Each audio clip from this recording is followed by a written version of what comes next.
Okay. Alive. So we're actually on time this week. See, we improve a little bit every week. You know, we're like cancer. This is the Singing Soapbox podcast. I am R.R. Molyneux. This is Jamal. Say hi, Jamal. Lewis. Yeah. Hi, Jamal. Hey, buddy. And today we've got something a little bit special planned. We're going to have a little theology debate. We mentioned this last week. We've got a couple of Christians who are going to come on and explain to us why Jesus is the light and the path and the way, which should be very entertaining. That's going to happen in the second hour of the show. First hour, we're just going to do what we did last week, have a couple of videos, have a laugh. Jamal, how you doing, man? I'm actually doing pretty well. Actually, I've got my results from a uni course, well, from a foundation, and I've actually passed. I got 2-1. I just found out yesterday. So I've been delighted or being disappointed that I didn't get my first, but I've also found out that my graduation ceremony is going to be in November. So, you know, if you see some random black guy in like a gown and a mortarboard on his head, pimping off, you know it's me. God, they're educating now. I'm educating mofos. I just wanted to let you know, in the spirit of combat, one of the Christians, Jonathan, has just sent a message to me on Facebook, which I'd like to read now. Take off my fucking Velma Dinkley glasses. Get ready to lose, lol. So, yeah. We're coming for you! We're coming for you! Ooh. Yeah. What you gonna do when theology runs wild on you?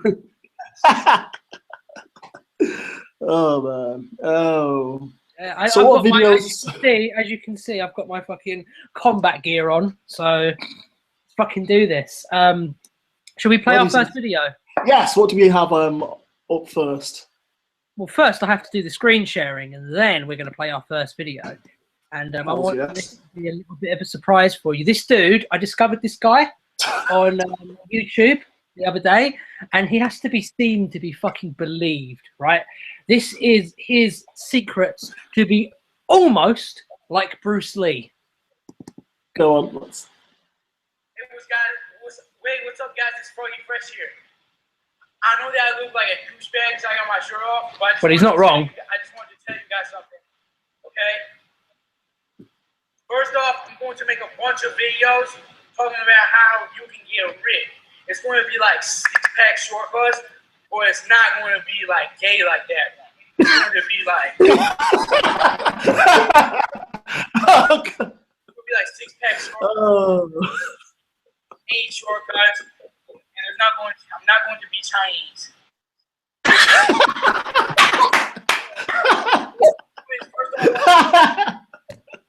Dude, he's flexing. Look at that muscle.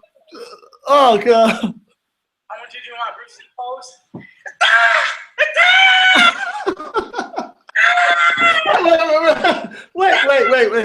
Wait. Just a minute. He said just before it's not going to be Chinese. What the fuck was that? That was. I think that's what the SGWs refer to as cultural appropriation. Oh god, that is cultural appropriation to that. I want to show you guys, because I know there's all kinds of people that want to know, how can you get rich?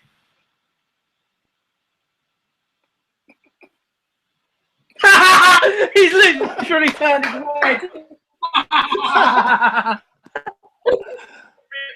How can you be like Bruce Lee? The dude's like knackered just from flexing.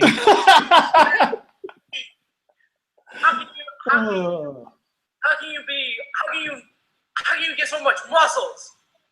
You know, I want to make a bunch of videos so I can show you guys how to get all kinds of muscles, because I figured out how to be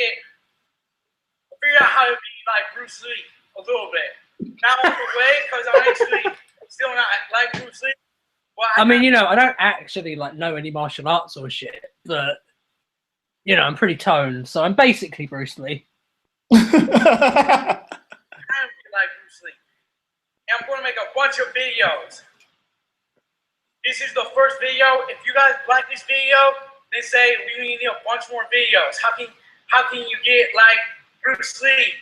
How can you get How can you get shredded? How can you get like?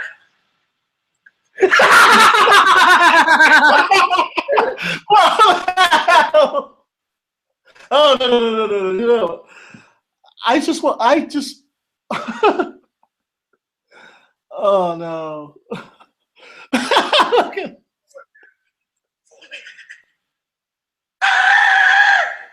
You know how the video is like really jerky and stuff when we broadcast live because my computer. It actually makes it funnier.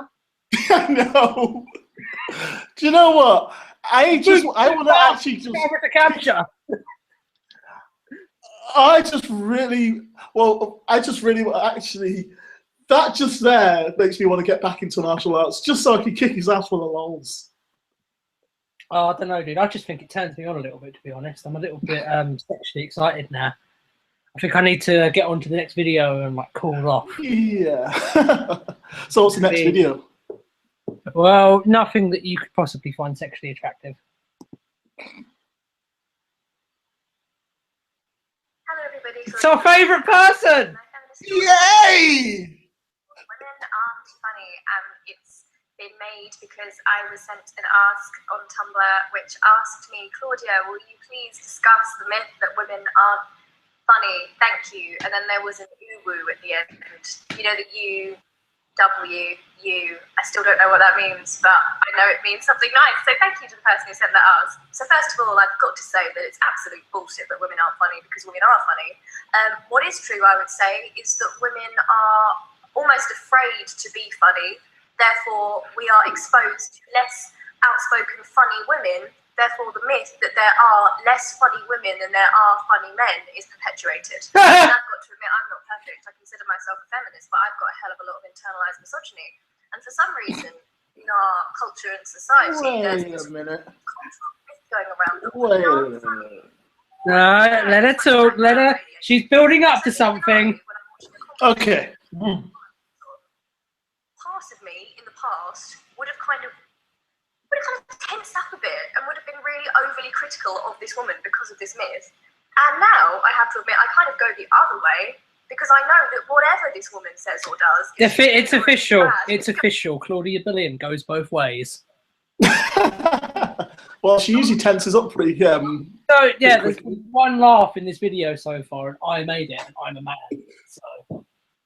Oh man. I'm just saying. Which, proves once and for all that men are better, I think. No, but seriously though, I actually have a pretty good counter argument to the women aren't funny thing, but I'm going to save it till the end of the video, just for the sake of pacing. But first off, I just want to say, you know that whole internalized misogyny thing? Yeah. What that basically means is women don't have agency over themselves because of men. So to say that is actually pretty misogynistic when you think about it. Checkmate. So I'm sitting there crossing my fingers thinking, please be funny, for God. Then yet again, I'm kind of not being fair because I'm being overly critical of this woman as well. I feel like female comedians really can't win because for some reason in this society, patriarchy, women who are confident in themselves and have high self-esteem are frowned upon for some odd reason. Wait a minute. Wait a fucking minute, right? So you have internalized misogyny, which takes away your agency and ability to think for yourself, and yet you're blaming the patriarchy for keeping people down. Which is it? Are you against not having agency, or are you for having... Do you know what I mean? Yeah. Like, you can have one or the other, Claudia. You can't have both. But she goes both ways. It's a way of keeping women's self-esteem down, and it stops them from toppling the system. As opposed to telling them they have fucking internalized misogyny. It will be toppled by the Let us speak. Destroy the confidence of women and girls since the very day they're born. And one way we do this is that we put a load of emphasis on the way they look. So, for example, female comedians or women who would otherwise be female comedians. Pause the video, please. Whenever they get on stage and they want to try and say something, she basically said about we have more emphasis on how women look. Yeah, just before we play the video about a guy how you want to be ripped like Bruce Lee, and he's like, look, it goes both ways in both genders. So it's not just oppression guys, it's girls, it's oppression guys as well. No, So you don't understand. You don't understand. It doesn't count when men do it. Oh, sorry.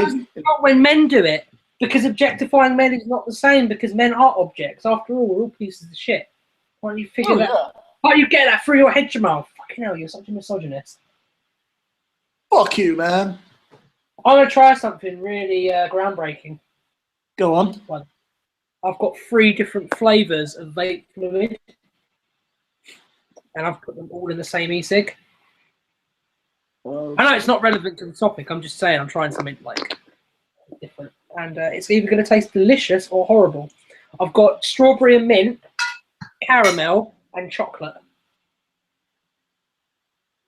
So do you want to save it until? Yeah. Do you want to save it until after the video? No, I want to fucking take up time now. The thing that someone brings up is the way they look. Yes, again, female comedians can't win because if they're traditionally attractive, then they're kind of seen as a sex object, and it can be pretty uncomfortable for them. And then on the other hand, if they're not conventionally attractive, then people laugh at them for that. And that's not the right way we want to be laughed at. But no, because self-deprecation is a massive part of the comedic repertoire. If you watch fucking Dawn French or Joe Brand or Sarah Millican or fucking Miranda Hart, they all take the piss out of the fact that they're not traditionally attractive, because, like I said, fucking self-deprecation. What you're basically saying is you want women to be funny, but you don't want them to be too attractive. But then you don't want them to not be too attractive. But then you want them to make jokes, but they can only be empowering jokes. You're not allowed to make self-deprecating jokes, because what kind of self-respected comedian would do that? Everybody. Also, kind of fucking ironic that she's 3 minutes into a video trying to refute that women aren't funny, and she hasn't made a single joke yet. Well, to be honest, her argument's a joke. I say class clown, but what I mean is some sort of obnoxious, arrogant teenage boy with the inability to shut up when everyone wants to learn. And I can guarantee... But you're totally not bitter about that. Oh, yeah. if you're watching this and you're a girl, probably at some point you found yourself uncomfortably laughing along with something that wasn't funny. And you were thinking inside your head, this is really irritating, isn't it? But because you didn't want to be... Friends your videos. And you wanted to be accepted, you found yourself giggling along to this absolute wally. What I'm saying is that boys don't even need to be funny to be perceived as funny. How many funny boys do you actually know? I'm not saying that boys aren't funny. I'm not saying that men aren't funny. The funniest person I know actually happens to be a boy. The funniest person I know is my brother. He's hilarious. I could lie and for this video and say the funniest person I know is a woman. It's not true. The funniest person I know is a boy. But obviously, I'm not doing the whole sweeping generalisation thing. Yeah, you are. He doesn't represent all men. Yes. He doesn't represent all women. And I feel like most of the people that have made me laugh in my life have actually been women. For me, at school, the funniest people I knew were my friends who were girls. And I'm not just saying that. Genuinely, some of my friends absolutely, I could cry. I can still think about various things they said and just cry laughing because they were that funny. But I think that and very telling that if you're a girl watching this, if you were in a group of girls when you were younger, as a lot of us were, within that kind of safety of the group, I feel like women and girls can be more open and they can be more free. Therefore, the true comedy genius of certain individuals can shine. The reason that the rest of the world doesn't see that is because there is this intense scrutiny on girls anyway in society. Yeah. If they tried to get on a stage and tell some jokes, I just think the pressure would be so overwhelming and there'd be so much negativity that it would stifle any of that hilarity. And it's okay, we're more than halfway through the video now, so I'm going to make my argument against this point, right? I do agree that, well, she's only talking about stand-up comedy for one thing. She's not talking about all comedy. Because if you get onto like sketch comedy, for example, which is, I'd argue just as important, is actually pretty, I've noticed it's actually pretty egalitarian. Like most sketch comedy groups I've seen are 2 guys, 2 girls, and the girls tend to be as funny as the guys because it's written communally, you know what I mean? Like a lot of sketch comedy is written as a group. With regards to stand-up comedy though, are you familiar with the concept of Sturgeon's Law, Jamal? Not very familiar. Okay, the general gist of it basically is that 98% of everything is garbage, right? Mhm. And in my personal experience, I found that to be mostly true. 98% of media is garbage, 98% of events are garbage, 98% of people are garbage, right? So 98% of podcasts are garbage. if we take that ratio and we apply it to stand-up comedy, so 98% of stand-up comedians are garbage, right? Which, you know, is true. It's demonstrably true. Just go to a comedy night to fucking prove that point, right? Yep. 98% of stand-up comedians are garbage, and only a fifth of stand-up comedians, I think, I just pulled that statistic out of my arse, it probably isn't true, are women. But there's less female comedians than men. So if the ratio holds, that means there are going to be less funny female stand-up comedians than there are men, just because there's less of them in general. Yeah. Right? That's just basic logic. But the thing is, this completely values the fact that there are some incredibly funny stand-up comedians, but most of the ones that we're familiar with as an audience are on the BBC, and the BBC is fucking toothless. So all the really good, like I could name loads of really good stand-up comedians, and I know quite a few really amazing stand-up female comedians. So I mean, the two that really come to mind are Zoe Iqbal and Jackie Hagan, who I think is one of the funniest comedians I've ever actually who I've ever actually gone to see perform in Manchester. Male or female. Get them on the podcast.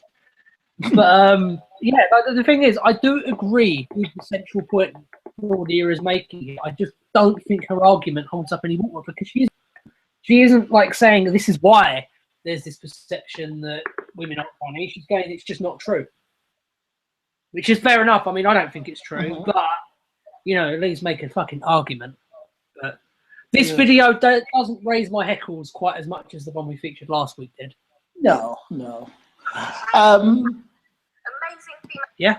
Keep playing. I want to make my point. I just want to close something at the end. Another issue that women in comedy have is that they can't talk too much about women's issues, because if they start talking too much about their experience as a woman, then they're considered too niche, and men don't want to laugh at the jokes because they feel like they're not included anymore. Well, that's absolute bullshit, and I think that in general, men need to grow a bit of a thicker skin there, because I can't tell you how many comedians.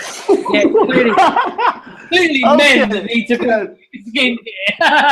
Yes, darling. Yes, because men are way too sensitive nowadays. The mother-in-law, or the wife, or the girlfriend. Usually the woman is the butt of the joke in most male comedy. That's not true. Some of those jokes that's not fucking true at all. Maybe if your only exposure to stand-up comedy is fucking Bernard Manning, that would be Bill true. Burr. Or Bill Burr as well. But that's utterly, that's a fucking sexist statement if ever I've heard one. Yeah. I mean, this is the silly thing about Claudia. I mean, it's she complains about sexism whilst being extremely fucking sexist in the process to both genders. So that's something that I actually do find funny in this video. I mean, it's the only thing that she's actually doing. That's something I find funny about the entire modern feminist rhetoric. Is that it's based around. But the thing is, you know what I said before about how she hadn't managed to like raise my heckles yet? Yeah. Right? Fucking happened just then. That actually made me quite annoyed. Anyway. Actually quite funny, not the sexist bullshit ones, but I can take a woman being a butt of the joke. Clearly. I just don't like the fact that women are, as a group, the butt of the joke. But every woman, it seems to be, no group of women is exempt from this, because teenage girls are laughed at, and the mother-in-law, which is the older woman, is laughed at, and the nagging wife is laughed at. And it's never what? She's never seen a stand-up comedian post 1974. Okay. Just if any of us point out that some of this is sexist, then immediately we're feminist killjoys and we're evil and we're man-hating. So we can't even speak up about it. Or maybe don't do it in the middle of the guy's set. Yes. Maybe that's the problem. I watch clips on YouTube of female comedians talking about their experiences with men, For example, there was this one comedian, I can't remember her name, although I was just on YouTube one night, as you often are, looking for funny Well, stuff. clearly she wasn't very fucking good then. Her quite scary experience with a creepy dude she'd met out, and how creepy and uncomfortable he made her feel. And in the comment section, it was just full of loads of men saying that she was a misandrist and that her comedy was sexist towards men and that it wasn't funny at all. Because we are in a Well, I patriarchy, can't argue any against woman that because I talking about haven't her seen the clip in question. experiences as a woman that just so happens and will have negative stories about men, because let's be honest, in the society we live in, a lot of men are absolute shits. Not all of them, but a lot of them are. I agree with They're that. instantly labelled as feminist. 98% stations lost. I mean, to be fair, a lot of women are as well. But Also, because we live in a patriarchy, this No, we idea don't. of, like male No. humour is sort of the mainstream humour, or at least male humour is kind of the right, mainstream. if we lived in a patriarchy, you would not be allowed to make these videos. Watch it. So he wasn't quite Go to fucking Saudi Arabia, then you'll see what a fucking patriarchy looks it's like. looked down upon as if it's not such a high class of comedy, which is absolute bullshit, because of course it is. The moral of this story is, in order to find out if a woman is funny or not, you've got to actually listen to her. Many men seem quite incapable of doing that. No. They seem to think women aren't funny. If society was more friendly to women and stopped putting them down constantly, God damn it! How? patriarchy's doomed us to an endless sea of white male comedians who can't stop talking about What? What? What? Because Because no comedian has ever used being oppressed as a platform for comedy, because as we fucking know, Richard Pryor and Chris Rock never existed. yes, and neither did Dave Chappelle. No, Oh, or fucking God. Joe fucking Brand, back when there was a genuine Yes. problem with sexism in the UK, like a real fucking endemic problem with sexism. What about Joe Brand or fucking Paul French? You're an idiot. Monique Marves. Yeah. That's another one. Monique fucking Marves. Victoria Wood. Oh, Victoria Wood. See, Victoria Wood, exactly. Oh my god. I can name more fucking comedians than this woman. And it's like, if you're going to talk about, there's plenty of women who are funny, name them. I've named quite a few.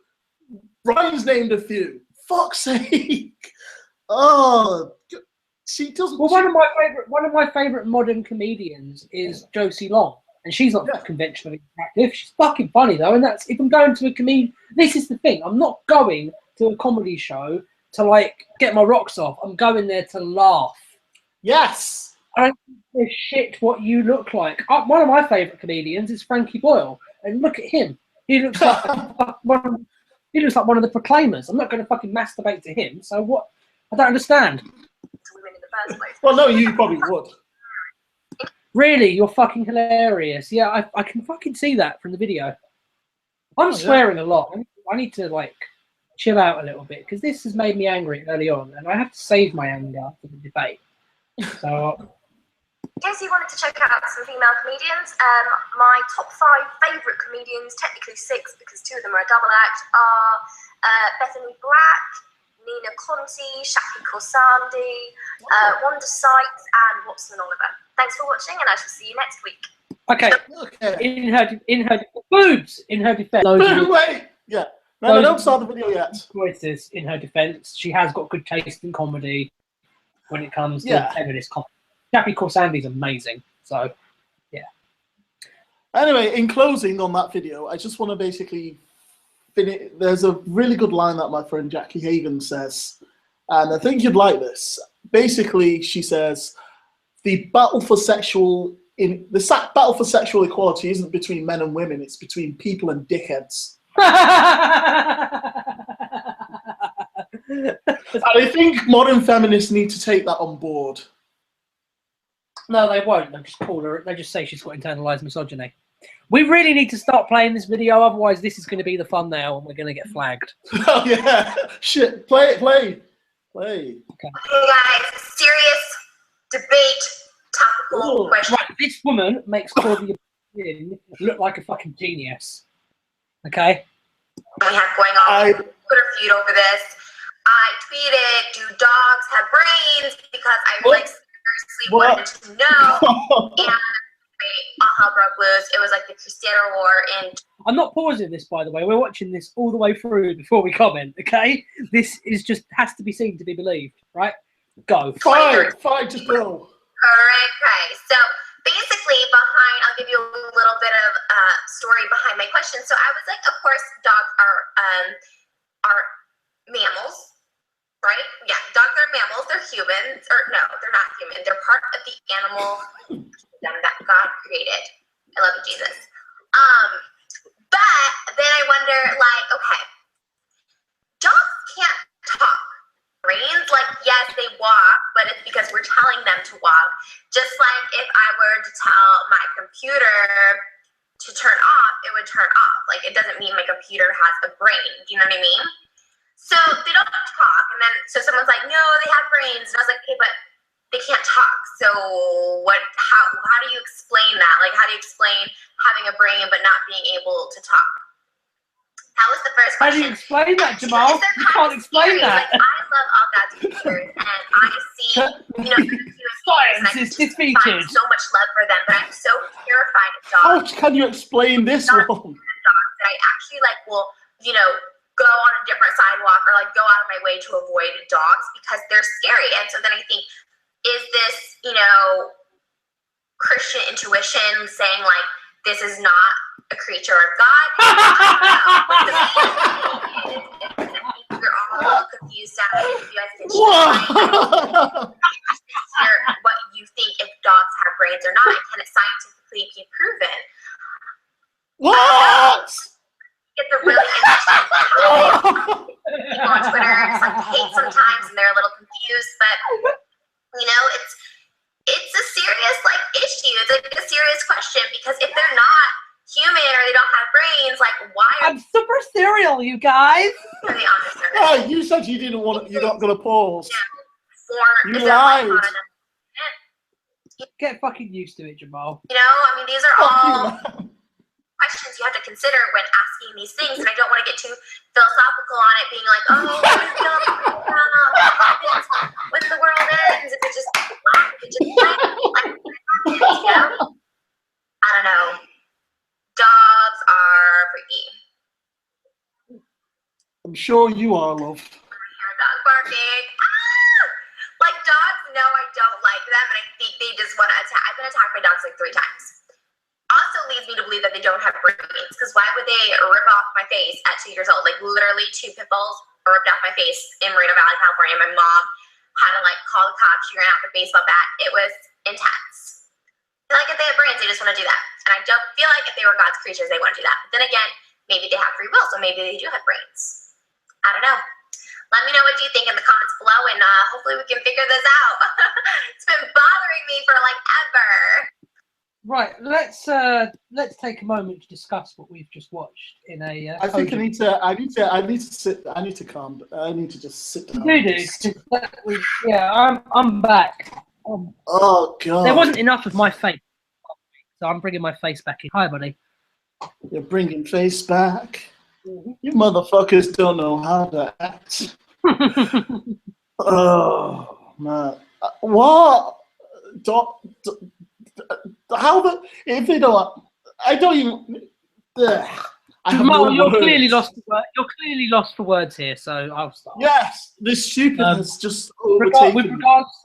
With regards to it being scientifically proven as to whether or not dogs have brains, there's a few ways to do it. You could crack its head open, which is probably the method that this woman would use, or you could X-ray its head, or you could ask someone that isn't a fucking moron whether or not dogs have brains or not. But my favorite thing about this entire video, aside from the fact that she's got her tits out trying to trick viewers, which is hilarious, right? And the fact that based on her bra and shirt combination, she clearly not only doesn't know whether dogs have brains or not, but doesn't know whether to dress herself properly, is that she tries to turn it at the end into some big philosophical question. I know that's. Hey, to be honest, she has proven her own. Let's be honest, she has proven her own argument. I mean, if you want, if she wants to know whether or not dogs have brains and they can talk, all she has to do is to listen to herself, listen back to herself. Oh, that's not a very fucking socially progressive attitude right there, buddy. Well, she's not exactly a socially progressive person. I think you need to have a little read of the Scum Manifesto and maybe look at the Bible for a second, because that's not a very fucking socially progressive attitude there, buddy. You need to sort yourself out, buddy. Well, you can sort out these nuts. I got him! But yeah. Where do you find these people? On the internet. It's really not that hard, right? How do these people dress themselves? Well, this woman doesn't, obviously. Well, doesn't dress herself very well, but still, how the hell do these people function? Jamal, buddy, stop slut shaming. You know, I've realised we've really focused on the feminists so far. It's your fault, man. I know, right? And I this is the thing. I am a fucking feminist. So am I. So am I, motherfucker. I'm just not a fucking idiot. I actually have another feminist video queued up for some reason. Oh, Jesus. As well, this is about manspreading. Oh, for fuck's sake. Did you know that manspreading is now officially a crime? The first arrests have been made for manspreading. Oh, God, let's hear it. Let's hear it. The feminists are legislating. There are many rules we have to stick to when using public transport, aren't they? But in the US right now, it seems making yourself just a bit too comfortable with sitting down could land you in hot water. Winnicott and I took a ride and picks up the story. There's been a particular spotlight shining on male subway riders in New York City this year. For the first time, metropolitan transportation. Wait. Go back, right? You notice anything funny about this? They're all sexually objectified. Not that they're all, although they are pretty gorgeous, I've got to admit. But like, look at the guy on the Nobody's there. Yeah, there's a lot of space. There's space. The guy on the left is legitimate. The guy on the left is legitimately being a douchebag. The guy on the right is clearly there's space on the train, so he's within his right to do that. The guy in the middle is a bit of a grey area because I can't see the rest of the train, but it looks like it's not exactly packed in there. I know, it's empty fucking seats. What? City this year. For the first time, the Metropolitan Transportation Authority is asking men to mind the gap. See, the argument, that's what I don't like, is that the argument is single gender based. Like, they don't give a fuck about when a woman's got fucking bags and she puts them on a seat next to her. Well, there's a big difference. It's only a problem when males do it. Just remember that. Of course. Mind the gap. Leg spreaders. They're the worst. Men. Hey, leg spreaders are the biggest problem in society right now. Yeah. God, let's hope she doesn't. He's sneaking up 2 seats. It's called manspreading, and it's rude. In January, that's not even spreading. The authority rolled out an ad campaign reminding men to close their legs while seated on public transit. Entire blog created to document the culprits. Can you just imagine? If you made a blog on the internet, then it must be a real problem. Can you just imagine if you told a woman the same thing, how much shit you will get for it?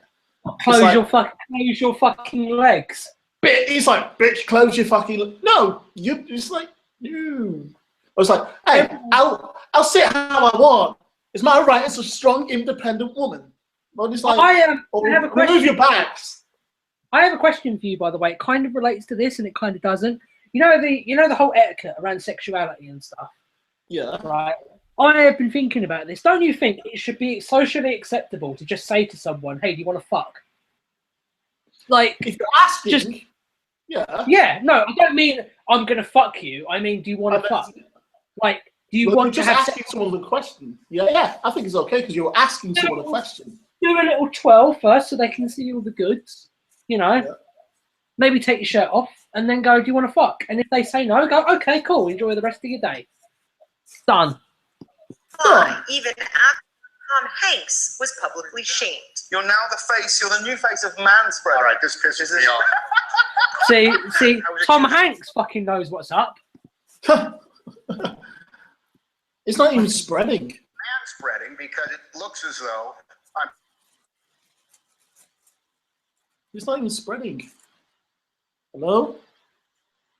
Hello? Uh-oh. Shit. It looks like we've been, well, it looks like we've broke. Oh, you still around?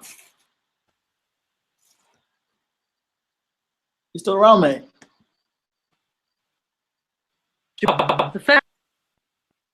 Yeah, I can barely hear what you.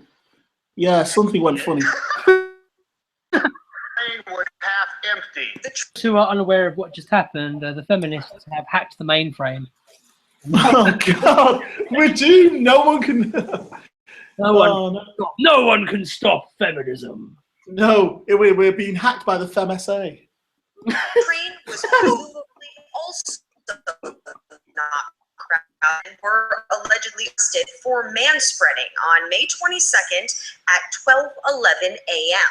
According to a report released by Police Reform Organizing Project, this marks the first time manspreading led to an arrest. We've never heard it referred to as manspreading.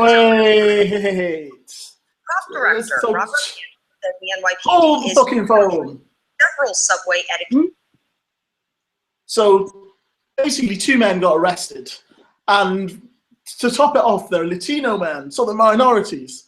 So not only you got someone arrested for a fucking victimless crime, it's also two non-white males. Of course, it's two. Congratulations! Oh man, it's just Yeah, but you know, Latinos to feminists are like a step below white males. wow. Cause I hate- as an excuse. I know that sounds like me being ironic, but as far as I'm concerned, I'm being deadly fucking serious, right? Fine and arrest people. Most of the minorities. We think it's driven by the quota system. There's almost no other rational explanation for why the cops would conduct these kind of arrests unless they were under pressure to meet certain numbers, to meet what they call productivity goals. The activities that poor people of color get arrested for and ticketed for. I think that's ridiculous. I mean, it's not as if there's been any major controversies involving the NYPD recently. Oh no! Of course not. Of course, there's nothing to. Yeah, that's the police have been absolutely upstanding. Members of the law enforcement. Eric Garner.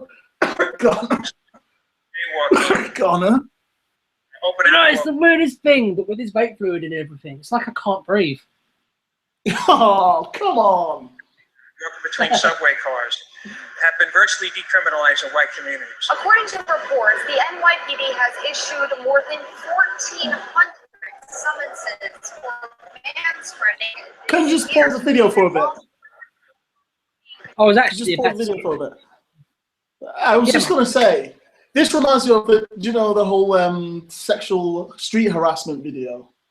It's like What, you mean- they were basically out there. You mean when they spent 10 hours of 10 hours collecting footage of a woman walking down the street and got 3 minutes worth of footage of her being harassed by a load of black guys. Her being Yeah, harassed basically. by a load of black guys, and then they use that males. Yeah, and it's like saying, yeah, it's basically out to shame white males, but they end up basically throwing blacks and Latinos under the fucking bus. No pun intended in this case. But, How is there a pun there? well, under the bus, train, public transport. Because yeah. Oh, I see. I hate having to explain jokes to people. But seriously, it's like, this is pretty much a similar thing. This is explaining jokes.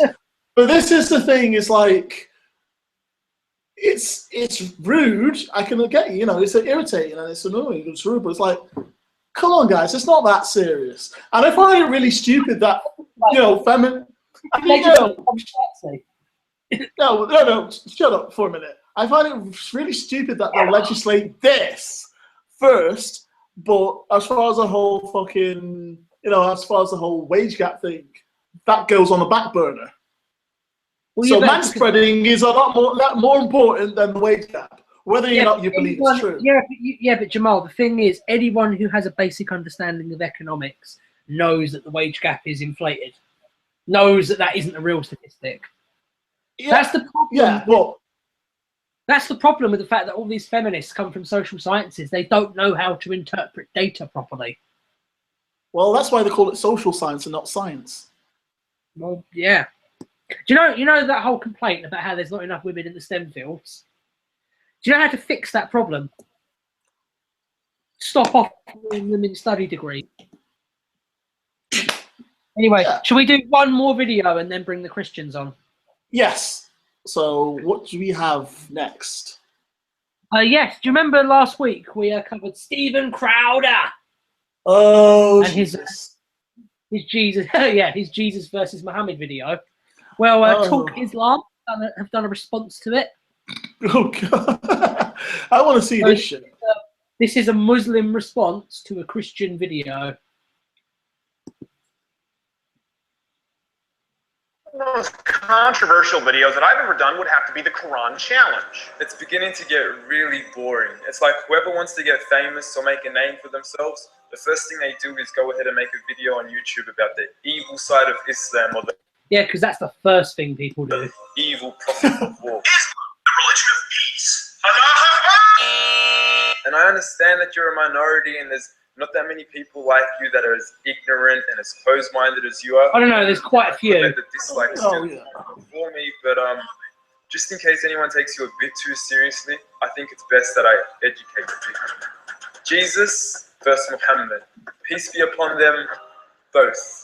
Because both of them are prophets of Islam. What? And I will respect both, because they were the best of men to walk this earth. In regards to your first allegation of Prophet Muhammad, peace be upon him, marrying a minor, all I can say is that Islam is the only religion to actually prohibit the marriage of minors who have not reached the age of puberty. The truth is, in different times, in different places, in different contexts, the age for marriage varies. Even in US states, you have states that allow 13, 14 and 15. What age do you recommend? It varies. And since this is Jesus versus Muhammad, let's compare it to the context of... I'm pretty sure that that's not true. Yeah. Because if there was a state in the US where 13 was the age you're allowed to get married at, I'm pretty sure there would be a massive uproar against it. So I don't know, but I'm assuming that isn't true.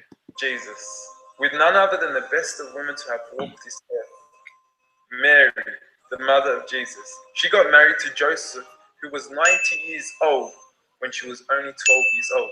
You have to understand that. I like that his standard for the best women that ever lived is a 12-year-old girl who got raped by God, who was impregnated. So basically, his measurement for the quality of a woman is not what she does in her life, it's not what she achieves, it's who she gets raised by.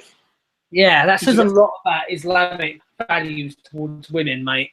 That different contexts, in different times, in different places, people... No, it was fucked up even then. And I find the fact that Mary was 12 and Joseph was 90 disgusting. Don't try and fucking rationalise it after you have a go at America for supposedly having marriage laws like that.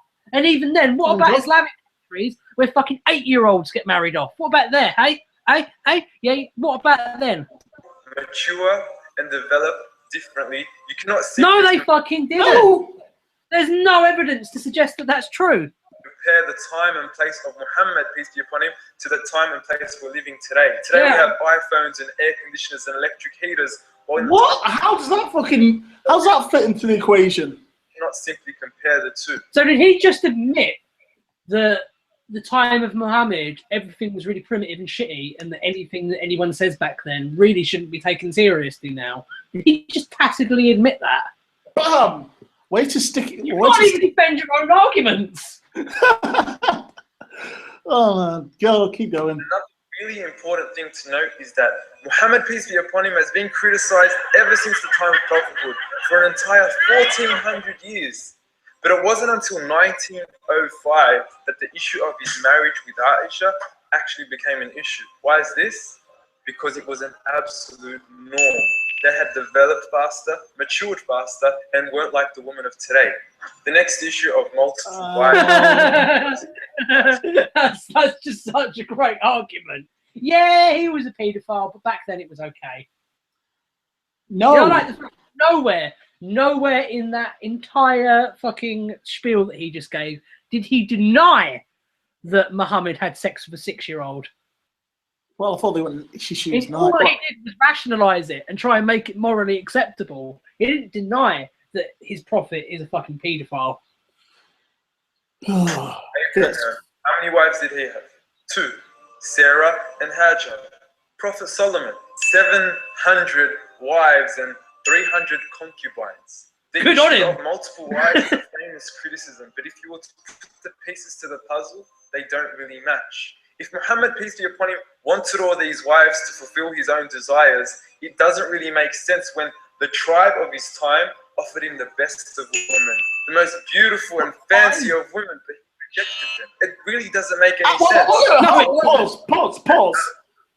You're telling me that he was offered the finest women, and he basically turned them down for a 9-year-old. No, I don't want any of these fucking... No, take me to the fucking primary school. I got some cruising. Jesus Christ, this isn't Muhammad. This is Ian Wait, this isn't Muhammad. This is not Muhammad you're dealing with. It's like Jesus versus Ian Watkins. Oh, mega lols. Yeah, but the thing is, all of his arguments, he's arguing and going, oh, well, look at the Bible. That's shitty as well. They're both equally shit in different ways. Yeah, it's like, from an atheist perspective, I'm just looking at this and being like, well, no. You're wrong. Yeah, you're wrong. Well, no, he's not wrong. That's the thing. He's right because he's tacitly admitting that Muhammad was a scumfuck. No, he's right. By modern standards. But the thing is, he's telling us not to judge them by moral standards. He's telling us to judge them by the standards of the 5th century. Because once you move past that, all of their arguments start to dissolve. Were ex-divorcees or widows, except for one. This is not a... So that means that Muhammad was a big fan of fucking children and sloppy seconds. Good to know. Was chasing after his desires as you make him out to look like. It's a man who cares about women that will be left with no other man to take care of them. It's a man who cares about the important... Or it's a man who's like, well, I've got to train this 9-year-old and I don't really want to have to train any other wives, so I'll just kill other guys and then take their wives. And, you know, they can have the difficulty of training the wife then. What a dick. Also, if the wives... If loads of his wives were divorcees, why does Islam have such a huge problem with divorce? Shouldn't you be following the example of your prophet? The importance of community, the importance of looking after one another. And also a very important thing to note is that Islam actually prohibits the marriage to more than one wife. If you are incapable of catering physically, financially, and mentally to more than one wife, you are prohibited. And you didn't say that though. If you are capable, you have the financial means, and you are physically capable to cater for more than one woman, Wait a minute. if you do not know how to deal justly with them. And since you brought up the issue of adultery, I'm just going to let you know that 30 to 60% of couples in the US actually fall into infidelity and adultery. You are not. I think we should have a problem with the actual issue of adultery in itself. I mean, Tiger Woods' wife ran after him with golf clubs. What does that say? And the actual Islam has rarely... That was legitimately funny. That was legitimately funny. That's the thing about this dude, is like his arguments are bullshit, but he's actually quite funny. Like he clearly has a good sense of humour, so you know, fair play to him for that. The case of adultery. On so many instances, the man would come to Prophet Muhammad and would say, I have committed adultery. Prophet Muhammad said, get away from me. You're a madman. Something is wrong with you. The same man came back. It's not adultery unless a woman does it. He said, I have committed adultery. I want to get the punishment so I can purify myself. The whole purpose of the punishment of adultery isn't to punish people. It is to deter them away from the issue of adultery. So if they knew such a punishment existed, they would run away from it. Another thing you mentioned, jihad. And as much as you say that the Bible doesn't have verses on jihad, After church today, pull out your Bible and look up Psalm 137. And you'll see that our own text has passages that can make us uncomfortable. and Islam teaches jihad too, and we don't shy away from it. Contrary to what you said, I'll give him that. Having never been tortured or persecuted, we were persecuted. The companions of Muhammad were tortured severely. Sumayya, a female companion of Muhammad, peace be upon him, had a spear driven through her private part simply because she believed in Allah, believed in the one God. Bilal, the first black man to accept the message of Islam. He was an Ethiopian slave. He accepted the message of Islam and he was given rights at a time where there were no rights for his people. He was tortured for this. Yeah, why did his people have no rights again? Yeah. Jamal, you can field this one. Yeah, it doesn't really want explaining. It's like it's almost like it's like an alternate reality. It's like an alternate reality of what happened to Frederick Douglass, in a way. Yeah, that was unfortunate. But, even in USA, these people. I love that. He's now having to go at the USA for being racist. Because no Islamic country has ever had a problem with black people. Weren't even given black people weren't even considered human beings. After many years of forbearance, after many years of persecution, after many years of torture, finally Allah had given permission to Muhammad to fight. Sure, we can give him the other cheek, but that would only result in a whole lot of dead Muslims. So Islam gave him the rights to stand up for yourself. As it says in the Quran, fight for the sake of the oppressed from the men, women, and children. And Islam even made responsibility on everyone participating in war. You do not hurt the trees, you do not hurt the elderly, the children, the women. Where are your ethics of war like we have ethics of war? Okay, so explain Rotherham then. Explain what the Islamic is doing right now to women and children. Explain all the civilian casualties. Well, FGM. For you, predator drones. The children. Yeah, he was talking about the fucking Jonas Brothers and the fact that his daughters fancy the Jonas Brothers there. That had nothing to do with Islam.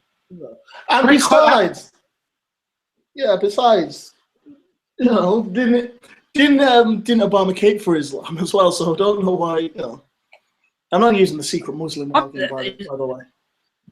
But you know. Oh yeah, the secret Muslim. Who's Obama is a secret Muslim. I know. No, but seriously, hasn't Obama basically just came out and said, you know, to Christianity, you know, in defense of Islam, yeah, Islam has done some shitty stuff, but you can't just throw rocks and hide your hands. And just I think that Obama, when he leaves the presidency, he's going to come out as an atheist. Oh yeah. I really want it to happen. Libya cannot even turn the other cheek because their cheek's blown off from your drones. And lastly, I wanted to talk about his death. Yes, his final words were, "Do not turn my grave into a place of worship." Because he didn't want people to start worshipping him. Because the message of Islam was never to turn Muhammad. So why do you worship him then? Into a god or praise him excessively. When Muhammad, peace be upon him, died, his parents couldn't walk. They couldn't speak. They couldn't talk with one another. They were so shattered. Some of them had to deny that he was even dead because they couldn't believe it. It was too much for them to grasp. And you want to come out and make a mockery out of his death. Wait a minute. Shame. In our religion, prohibit. You know, this isn't Muhammad. It's like he's talking about Elvis. it's like he's talking about Elvis. Basically, they don't deny that he's dead. They think he's still alive. But and it also, actually, it reminds me of another prophet. And the whole thing of Haile Selassie, they believe a lot of people still believe that he's alive now, which is weird. Well, that's another rant for another time, anyway. Yeah, well, I'm glad that you got that out of your system. Right, I am going to get the Christians on. Yay! We'll have fun. I'm going to ask him if he's ready. And in the meantime, I would like to discuss what we just watched a bit.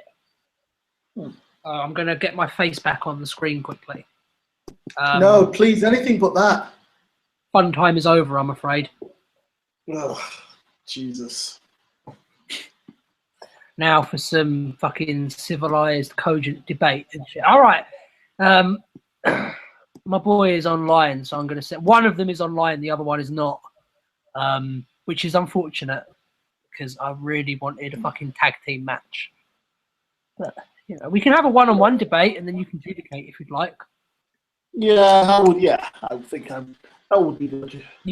That'd probably be better. It'll be for the best. I'll be like Earl Hebner, the ref. I got that wrestling game a while ago. Yeah. WWE 14. Did I tell you about that?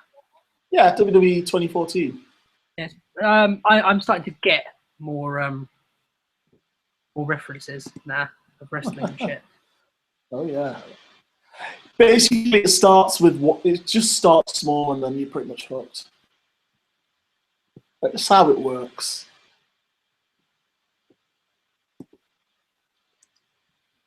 What's your username, mate?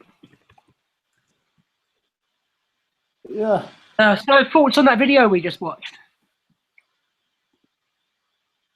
Oh, my thoughts. Yeah, your thoughts. Express your thoughts. It's just it's fun just to see. It's basically just seeing two bullies just go off and on each other. Yeah. It's just like you're both pieces of shit. It's just you're very different pieces of shit in different ways. And obviously, I don't think that's very. I would say, yeah, that is not fair. That's not fair. It is. I don't know.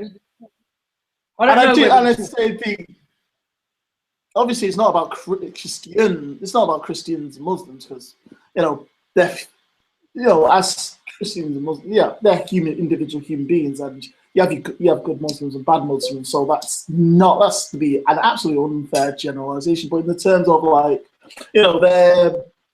their dark history, it's like, well, you equally have very, very dark and very, very you have a very dark chapter, in your books, and you condone quite a lot of reprehensible shit. But it's like you can't basically fling shit at each other without getting your hands dirty. And it's like, you can't really say how much this guy's belief system is pretty shitty, and that guy's belief system is pretty shitty, and it's like also comparing like time, some of the facts he basically brought up with especially now with the age consent laws or age consent to marriage laws being 13, 14, and 15. It's like no. Like he said, there'd be a fucking uproar if it was true. No one would stand for that. Even if it was in Texas, a backward ass town like Texas or Mississippi, they wouldn't fucking cape for that shit. I doubt that they would anyway. That might be it.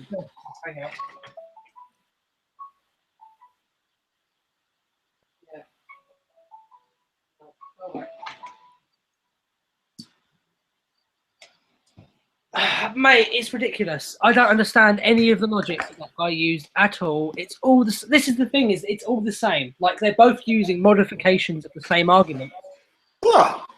Well, they're pretty much exactly the same, just in a different fucking setting, in a way. And maybe different traits. But it's different traits of the same character type, pretty much. Yeah. Where are you, Christians? Yeah, no, he's given me this name, right, and it's not showing up on the list. I think he's written it in a funny way. Uh-oh. You don't think this is a ridiculously complicated name, right?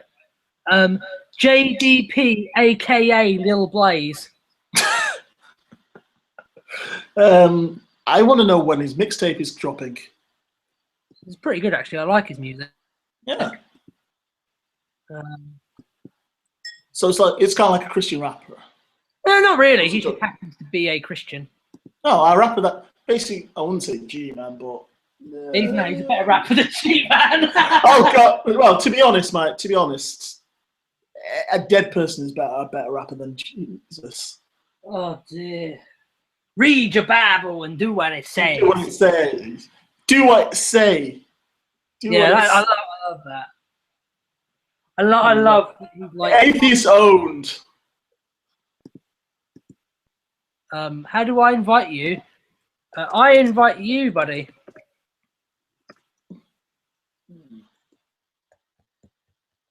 Maybe just might have gotten things a little bit backwards. So it might have been putting the effort to invite us, but we should be doing just that.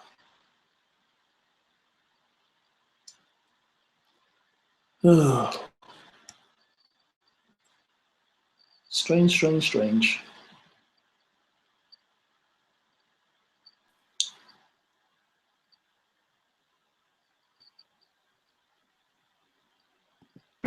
Crickets.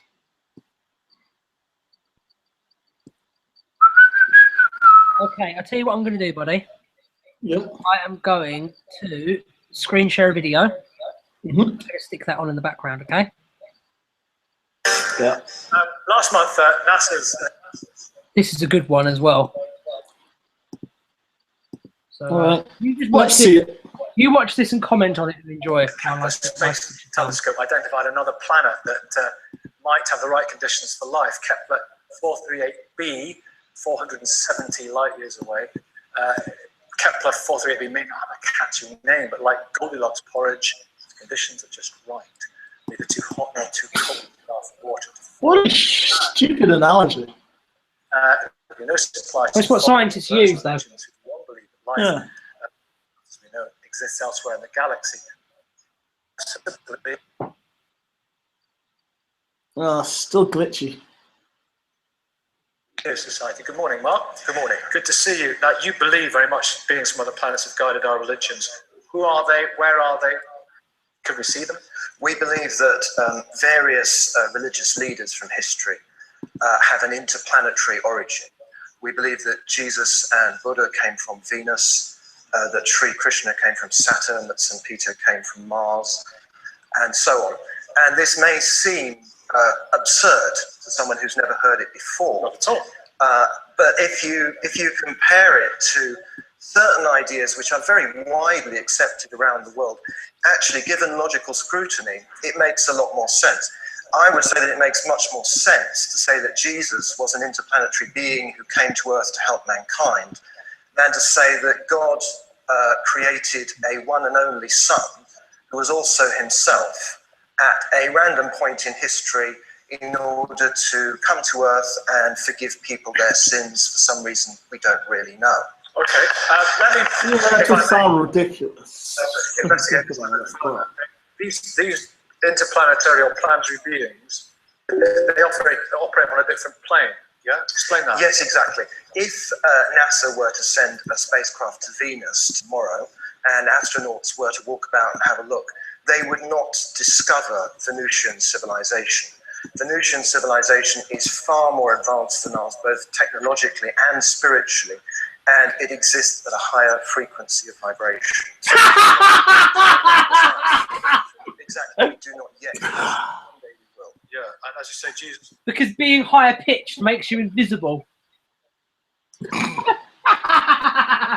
Buddha and the master aetherius, they're all sort of masters of infinite wisdom and so forth. And they're masters of great wisdom. Great and love, yes. They're masters of the universe. Yes, unfortunately, they are not allowed to intervene more than they already do. Which is not at all. And even if they did, why? Why not? Yeah. And what happens to us when we die? When we die, we pass to another frequency of vibration while we prepare to be reborn onto this earth. Can I just say that I really want this guy to be right? Because the delusion that he lives in seems very attractive to me. Well, it sounds a little less kooky. Sylvia, you don't believe in that, do you? You follow the teachings of Here we go. We're Christian, we're Spiritists. We follow the teachings of Jesus, and we believe that our religion on Earth would be the same religion of other planets because it's universal love, tolerance, understanding, charity, respect. We've got a guest now. I can't imagine very many Klingons are Christians. Ryan. Animals on that one planet. Whatever planet. Whatever planet, yes. Mozart's on Jupiter.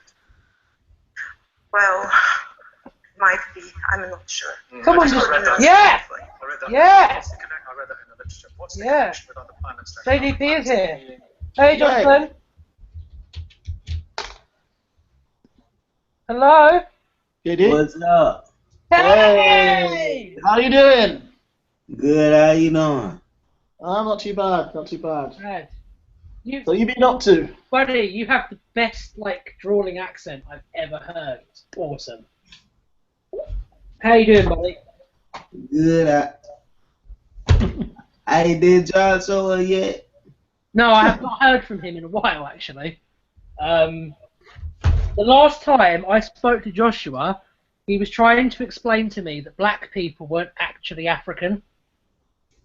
Really? And that kind of killed the mood of the conversation a little bit. So you're like one of the most reasonable Christians I know, Jonathan. So yeah, that's why I got you on the show, because you're awesome. But yeah, he was just the only other guy that responded. Basically, I'm such a bitch. I'm such a horrible person. But at least. Yeah, that's true.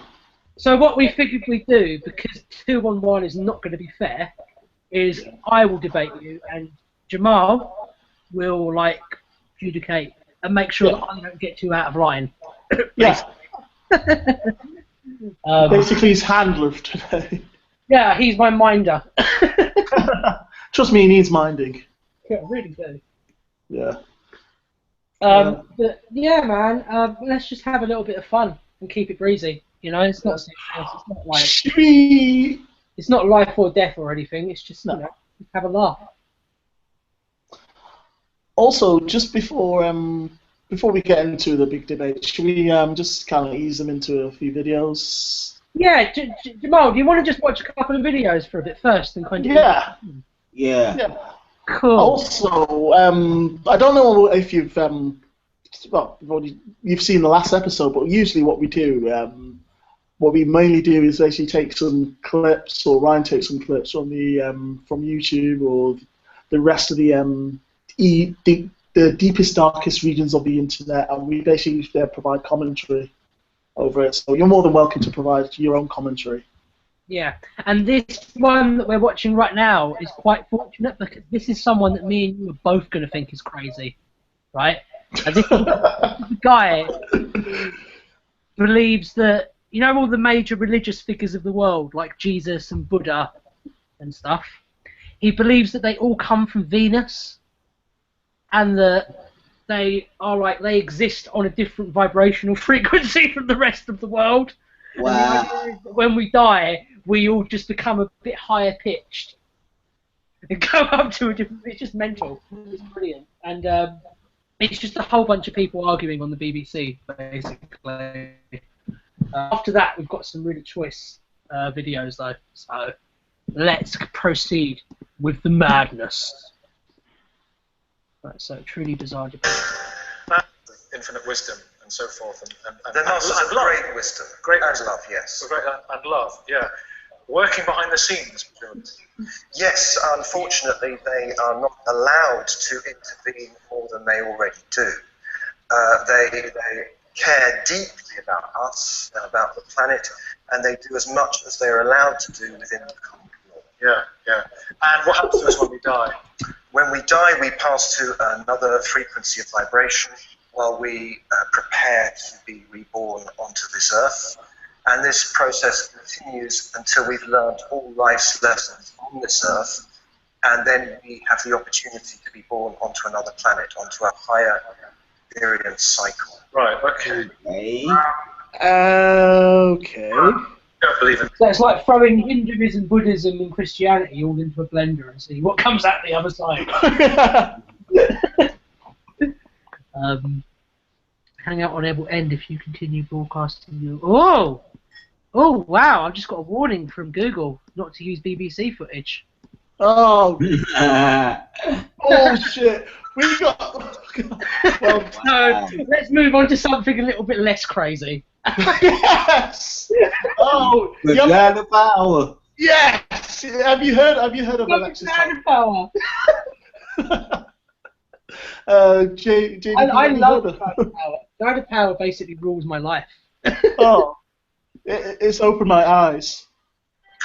Welcome to the Alexis Tyler Show. I'm your host, Alexis Tyler, and today we're going to talk more about my new book, Vagina Power, Volume 1 of Spiritual Sexuality. If you're interested in the book... I like that vagina power. More power to the vagina. 446 More power. 5728. I want to ask you right now, if you're not standing at attention, to stand in vagina power and manifest your destiny. You know, this is October, and in a few days, we'll be in Halloween.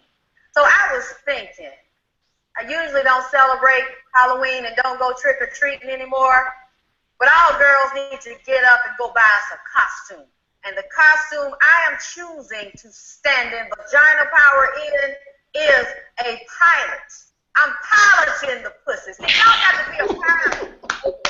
I love this one. Y'all got to be the pussy police, because if y'all don't be careful, these men that y'all are committing to, these boyfriend and these husbands, is getting the dick away that's got to go up in your vagina. So the vagina is not safe, because the men that we have designated to be our men, to honor us, love us, respect us, and commit to us, cannot be trusted. They done took the wedding band off the finger.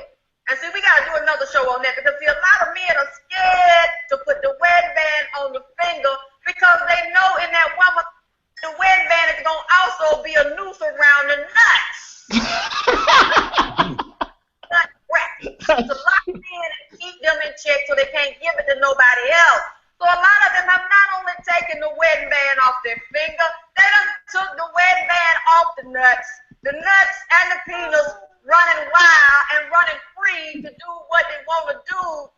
Oh, excuse me. My mother's here with us. What do you have? My mom's here. Look at her. Look at her mama. You wanted to say something to add to what my I mean, I wasn't ready for no pilot police. He wasn't ready. Ready. How the hell are you going to be ready for that? I can understand why men are scared of marrying her. I mean, I don't know. She's a little too forward. I don't know what you mean. Alexis Tyler is like my perfect woman. You can't shit him up. Fuck you, man. But no, I would. She's awesome. She's absolutely fucking awesome, but I think she can be a little bit too much, you know what I mean? It's like, I'm parting the pom-pom. No, the thing about... I'm getting fucking copyright warnings again. What? apparently, vagina power, vagina power's power is threatened. Jeez. See, I told you. I do agree with her. I do think vaginas are powerful. I mean, those things can take a pounding. Oh. Yeah. Some of them are very hard to penetrate. The thing I love about Alexis Tyler is that I actually agree with most of what she says.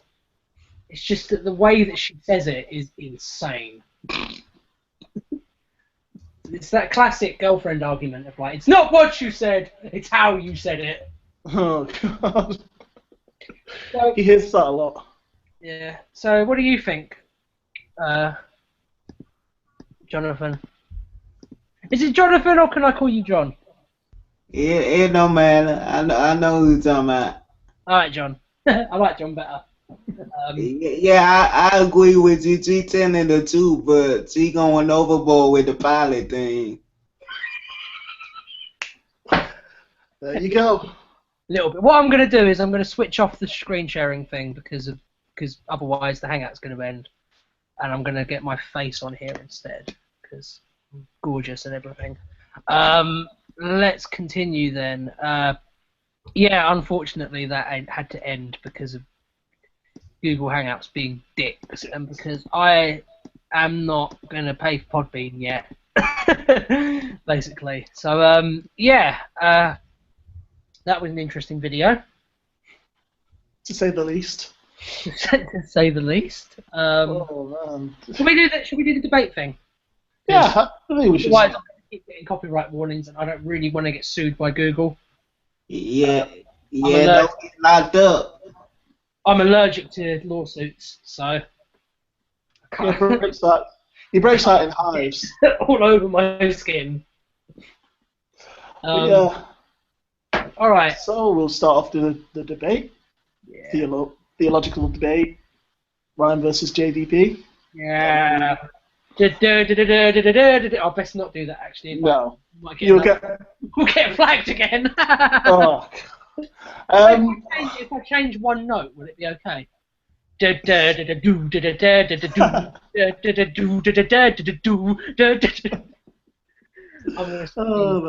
man. All right, how do you want to do this, John?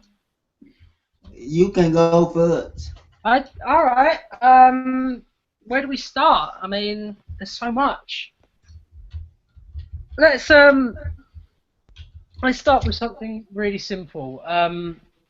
Why don't you tell us a bit about yourself? Because I think that at this point, anyone watching, which is no one apparently, will be quite familiar with what I'm all about and stuff. So, oh, hello. Yeah, Josh, where are you at? Where you at, Josh? Calling you out, motherfucker. Yeah, where you at? Well, I'm a 21-year-old aspiring rapper, producer, Johnny the Patterson. I've been writing away since I was 7 years old. As you know, I'm a Christian, and that's about it. Joshua is downloading the app, so yeah, that's cool.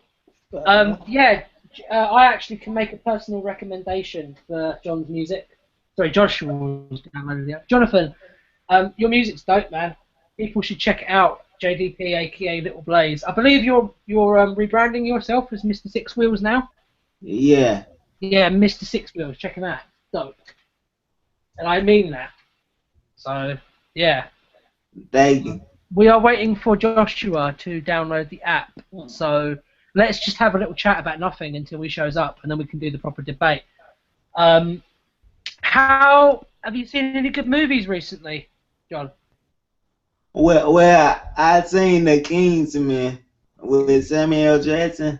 That's exactly what Britain is like. Hello. I'm here. Hey, man. Hello, Joshua. How you doing, buddy? I'm good, man. How's it going? You got it set on, man. I'm sorry, man. I have a lady. I'm feeling hey. Yeah. This dude is. Okay, now we've got our fucking tag team together. Alright. Person. Hi. Okay, is this recording? How you record this, man? It's broadcasting live. Yeah, it's a live broadcast, man. Yeah, I'm about to check the link if anybody wants to. Yeah, but yeah, you missed a really good video before it got before we got flagged. We got flagged, man. Well, yeah, it was Josh, you were familiar with a woman called Alexis Tyler? Alexis Tyler. Vagina Power. Vagina Power.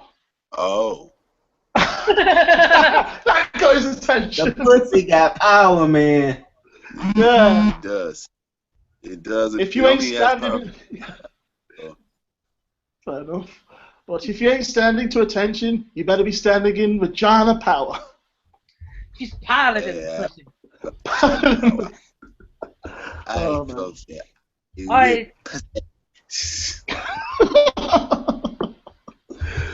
Oh, See, this is the thing, is that I've been chatting with people about this for a while, and loads of people were like, "Oh, how are you going to do it? Is it not going to like devolve into swearing and screaming and stuff?" And I've got to say, we're all getting on pretty well so far. yeah. You know, fair play to Jamal for not like screaming at anyone yet. Oh yeah, blame me. No, I get a little bit. It's good. I like that we can all have a proper conversation. We all just, like me anyway, I just bitch at people on Facebook all day. I just bitch about politics and whatever on Facebook. I don't care about none of that. I already like you guys already. Yeah. Nah, you all are good people. Even though we have different outputs and different outlooks on things, we're all got the same good. Oh yeah, that's brilliant. Well, I mean, me and Joshua had like little debates on Facebook, and what's happened is like it's gotten really fiery, like around us. Do you know what I mean, Joshua? Like other people go on to our little chats and be like, I rebuke you, you're wrong, you're scum, you're this, you're that. And then me and you just keep it really civil and shit. Yeah. That's how it's supposed to be, man. You're not supposed to cash pearls. I'm one of those people. I'm just really outspoken, and I don't really care what people I don't know think about me.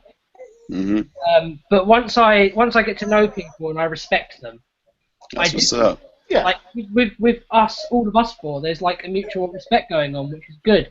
Anyway, now let's make sure that mutual respect we have doesn't survive this debate, and let's get started. Oh no, that's not even in my character, man. I know. I don't disrespect anybody. I mean, if I feel like it's getting out of hand, I'll get quiet before anything. Like I'll just hold my. It's better to hold your peace than speak something evil against somebody, because then that'd be hypocrisy on my level, you know. Yeah. So. He's a real Christian. To God be the glory, man. To God be the glory. Real Christians, not like this G-Man character. Is anyone familiar with G-Man? Oh, we should get him on the show at some point. I really want him on the show. Do you want to battle him? So this is not going to make anybody sweat, is it? Oh, no. I can use that, right? Dude, I've got one. Wait a minute. He's gonna get hundreds of his books. I know he got a stack of them, man. I got my Rainbow Study Bible. Okay, Rainbow. Okay. This one's good. This one's got like. Guys, I'll just be about 5 minutes. Well, not even 5 minutes. It'll just be a minute. I'll just go get something. Let's do. Hey, anybody got an encyclopedia? I have Wikipedia. I do have an encyclopedia actually. Yeah. We're definitely going to need that too. To prove, if we're going to debate, it's best to debate and prove something. It's not just debate you know what I'm saying? It's okay to disagree, but we're trying to all come to a conclusion, right? Is that the purpose? Alrighty. It's more lighthearted than that, because the thing is, I'm not expecting to convince you to come to my point of view by the end of this debate. Oh, absolutely. That would. We're looking for truth, right? The debate is the truth. Like we're debating what's true. We're all the way, the truth, and the light. Yeah, and to be honest, it's like we're just exchanging back and forth ideas, and at the end of it, the only thing that can come out of it is that we can just leave a little bit wiser, a little bit smarter. Okay, absolutely, I'm down with that. So it's like, I mean, I'm not. For me, like. This is dope. I want to screenshot this.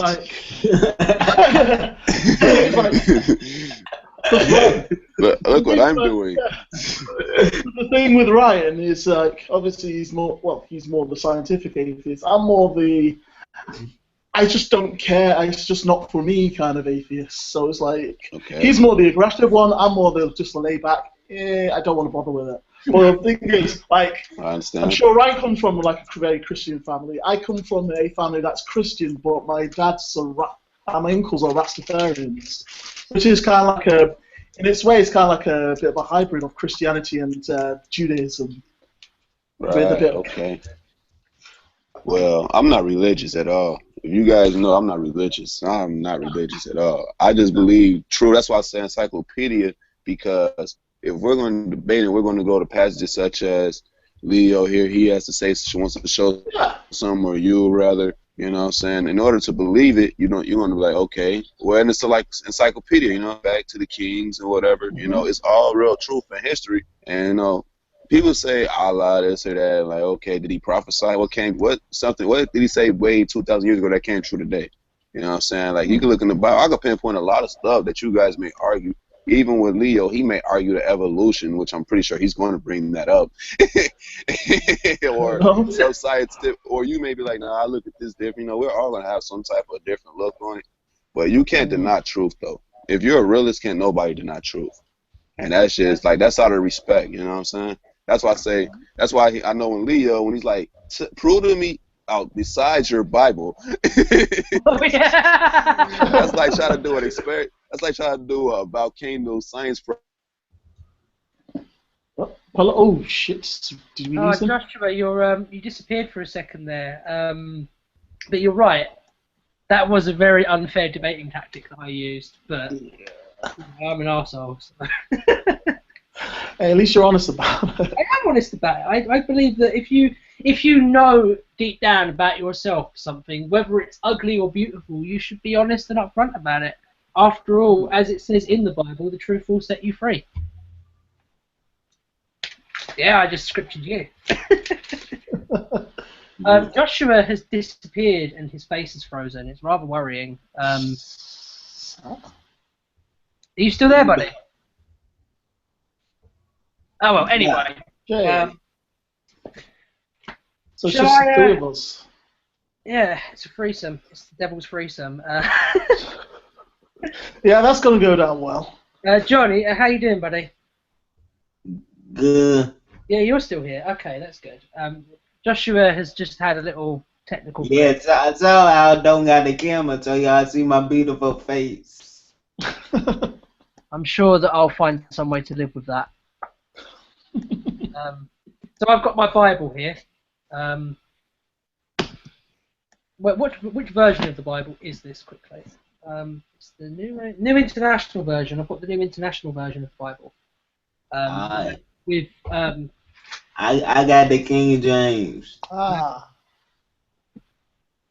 I don't know who James is, but King James, as in the guy who basically made his own edit of the Bible. Yeah. Our King James. Yeah. I thought they were talking about LeBron. Well, if you've heard the story of Guy Fawkes, right? Of who? Guy Fawkes. Nah, I ain't heard that. Basically, the guy who tried to blow up the Houses of Parliament.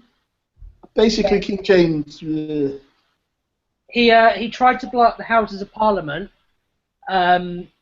using gunpowder. You know the film V for Vendetta. Have you heard of that? Say it again. V for Vendetta. No. Okay. You know the Occupy movement. You know the protesters like Anonymous who wear that mask. I know that. That's a Guy Fawkes mask. Basically, that's where that comes from. And it's actually quite ironic because he was actually a fascist. A lot of people don't know that. You think he wanted a Catholic head of state, didn't he? Yeah, he wanted a theocracy, which I think that all of us can agree that a theocracy would not be a good thing. No. For either side. For either side, it would be shit for the Christians and it would be really shit for the atheists if there was a theocracy. Would you say you were a Democrat, John? Yeah. Like you sort of lean, by American standards, you lean to the left. Yeah.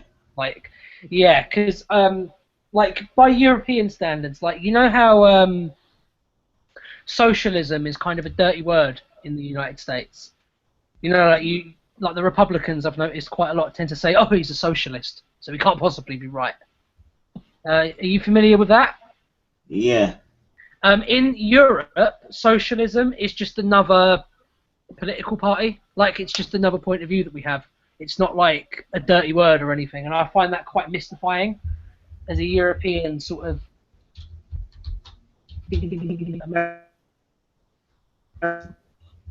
American politics and stuff is.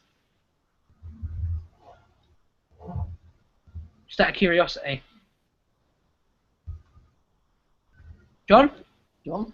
Yeah, say it again. What's your perception of what socialism is? Well, I gotta look it up. It's been a long time Okay, since. don't worry about it then, mate. If you've got to look it up, then don't worry.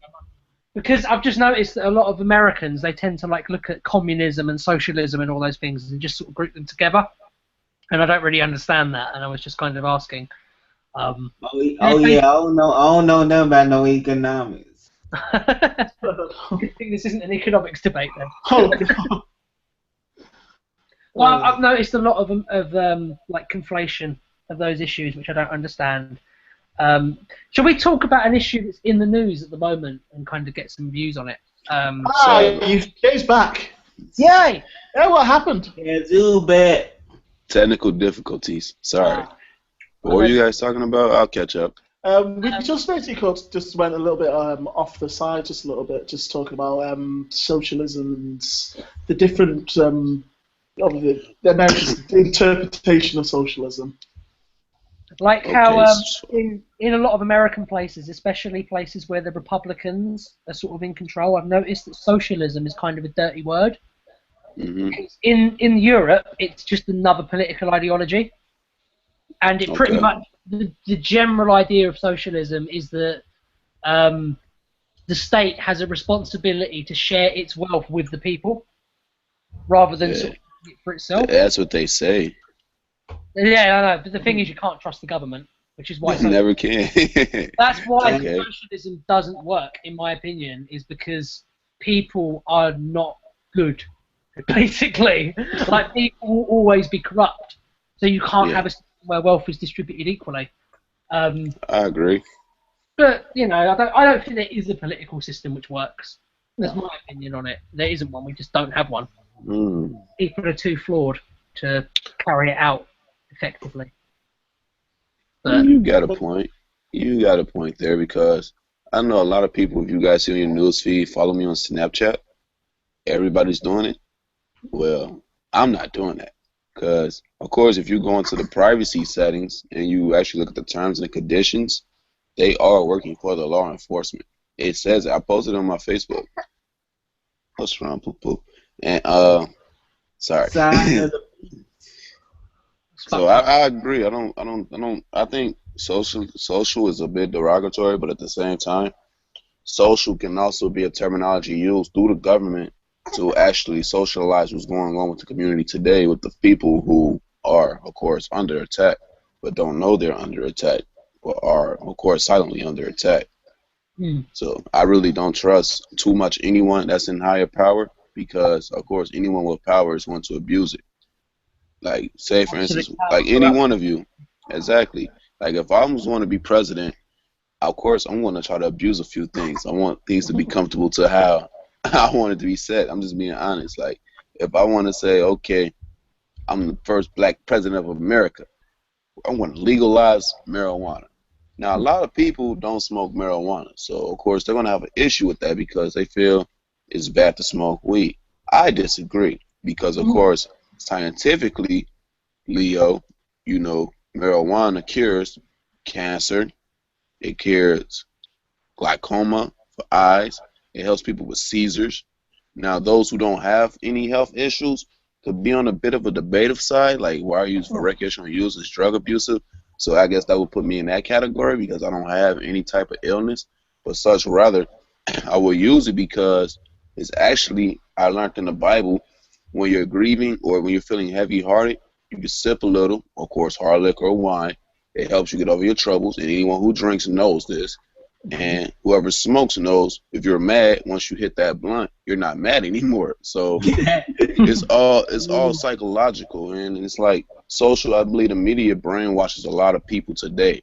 Cause like I believe before all this technology was created, you had to be smart as shit. Look at the inventions that got us here today before technology was even invented. Do you know how hard you had to think and learn shit to even get this technology going?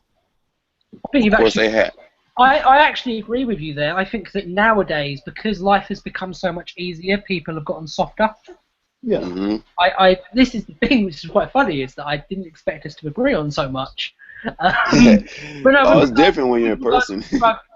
regards to drug legislation, I mean, I used to do quite a lot of drugs, like proper drugs, not just. I smoke a bit of beer and stuff, but I used to do like anything to get my hands on. And now I've been drug free for like 3 years, and I now believe that if it grows in the ground, it's probably okay because it's nature. And also, with regards to the whole drug legislation thing, even if you don't have something wrong with you, which medical marijuana can treat, at the end of the day, you know, alcohol is illegal, and that does you away, and that does you a lot more harm. Tobacco is legal, and no positive whatsoever. So there is no rational argument for prohibiting cannabis. There's none. And we know back in the 1920s how effective prohibition laws were. Yeah. Also, like my story is I was pretty much the opposite, Ryan. I used to be actually pretty much hardcore straight edge in my teen years, and in my late teens I used to be pretty much a health freak. But now basically, and I've been literally, I was out of all my brothers and my father, I was the only one that didn't smoke weed. So, and I actually come from, but I lost. But now I'm a lot more lenient to drug laws. Learned more about them. I mean, I'm not like a heavy drug user, but I like once every so often I'll take a little toke.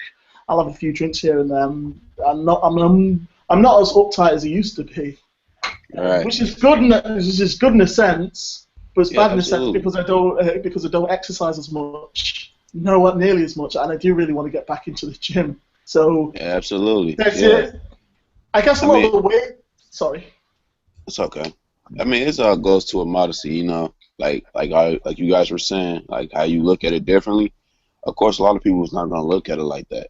Now, me being on the outside in or inside out, however you look at it, it's vice versa, whichever way it goes. Because of course, I am a user, but I know, you know what I'm saying, what it can do and how it should be used as, of course, medical purposes.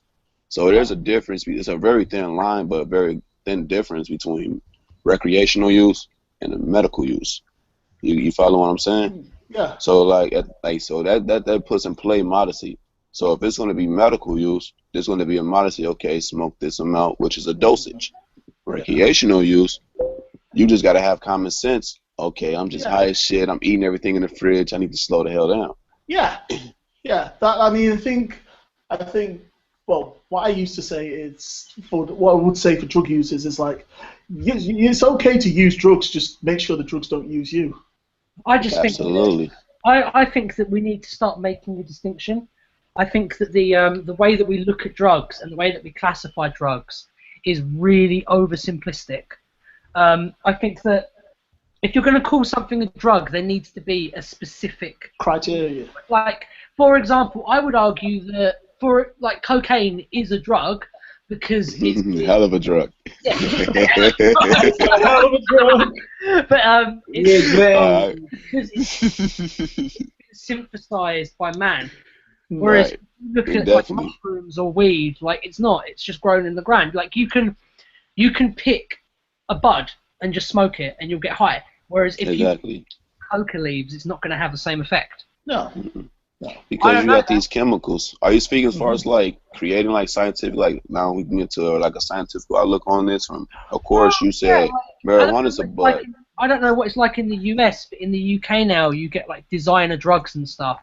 That, it's the same. It's the same. Yeah, I imagine it's like the same. 2CT7s, which are like hallucinogenics, and you can get like drugs that have been designed by people in labs to have certain effects. Those are drugs, as far as I'm concerned. Those are drugs for real. Those are drugs, yeah. Like smoking a pit in your living room watching Netflix, I don't see how that's going to hurt anyone. No. Doing a line and watching Netflix, what do you think? What's the line of? One thing. Cocaine. Oh, well, you know, I wouldn't do it personally, but if you want to do that and you're not hurting anyone, then do it. Yeah. That's my honest opinion on it, is that as long as, if you're doing something and you're not hurting someone else, unless, of course, that person's giving you permission to hurt them, But that's a whole Yeah. different kettle of fish. Okay. Different analogy. You're at home. Analogy. We're not talking about BDSM here. We're talking about drugs. Oh yeah. I got you. Basically, I was gonna say. if you're not hurting someone, then I don't see why there should be a law against it. So I mean, what if the drugs take over you and it provokes you to hurt someone? That's a different kettle of then fish. you shouldn't really be doing drugs. Yeah, Can't handle that shit. Modesty. Yeah, Maybe modesty. You mean moderation? See, I think Modesty, moderation, all the same thing. Fair enough.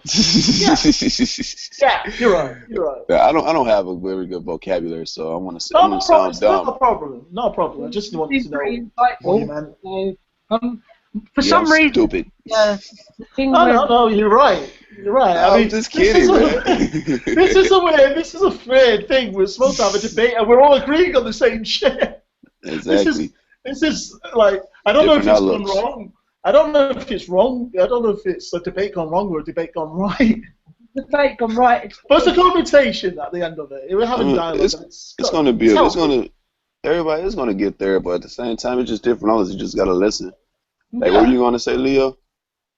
I just think because it's clear that we all have one thing that we all disagree on, and everything else we're just clearly, we're finding common ground on, which is good. That's what I wanted. I didn't want like a shouty, screamy debate. If I wanted that, I would have picked one. I don't even like shouting and screaming. That's like you just might as well fight. That's what you're gonna do verbally. If I wanted a shouty, screamy debate, I wouldn't have picked you guys to debate. We've lost John, unfortunately. He'll be back. He's always back. He's always back. He's like herpes. Yeah, herpes always come back. He's going to hear that and be like, why'd you say that, Ryan? And I'm going to be like, because I'm me. Oh, by the way, Joshua, I use the name Leo on Facebook, but my real name is Ryan, so pleased to meet you properly. Pleased to meet you, Brian. Awesome. By the way, my name's Jamal. I see. What's up, Jamal? Jamal. My middle name's Jamar. Jamar. Like Lord Jamar. Yeah, I like that. Lord Jamar. Lord Jamar. Is Lord Jamar that like hyper conservative dude who's on like a load No. Is it? Hyper conservative. Hyper conservative. Not hyper conservative, but like he's like a grumpy old man sort of thing. That kind of. Grumpy old man. Yeah, I'll give you that. If you're a lord, you might as well be grumpy. But yeah. He's that guy that tells people that they aren't doing. Disenchanted, definitely. Oh yeah. I think we all know who we're talking about at least. No, I do sometimes watch his videos, but like I don't agree with 90% of what he says.